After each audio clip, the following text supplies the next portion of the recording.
Thank you, Chairman. Mayor Minto, during your response to the first question, you talked a little bit about the NGOs.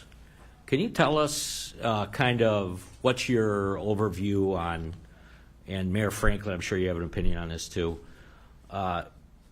because we get a mixed message out there, right? And Catholic Charities takes kind of the brunt of the criticism related to the NGOs. But what is your experience right now with the give and take with the NGOs and what they're providing and the resources they're providing?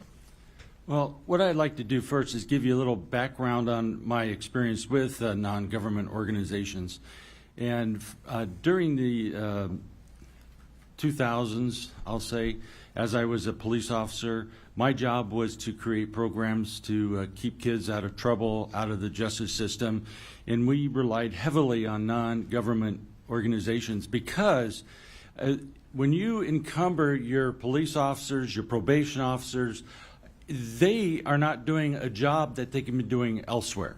So if you bring them into the fold, the NGOs into the fold, and they are able to perform just basic services especially, then you know what? Then your police officers, your probation officers, and others can actually do the job they were hired for.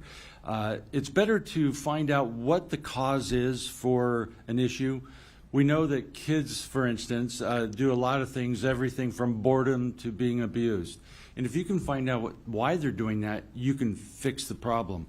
So non-government organizations usually have the resources because they get grants from everywhere you can think of, especially large ones like Jewish Family Services. So why not let them do the work, and then we can take care of the actual line work that needs to be done. I guess that's the best way of doing it. And today, by having them on board, that still is the way that the work can be done best, in my opinion. Okay, Mayor Franklin. There are 6,000 people living unsheltered on the streets of our county. 170 of those are living homeless on the streets of my city.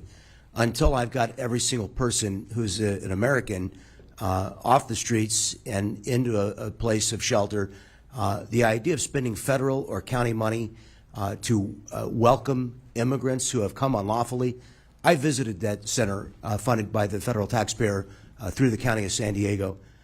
They were spending $43,000 a week on transportation services. Now, one of the untold stories that didn't get talked about today, people are paying between $2,000 and $15,000 to the cartels. If they do not pay, many of them are murdered if they try and cross without paying that extortion.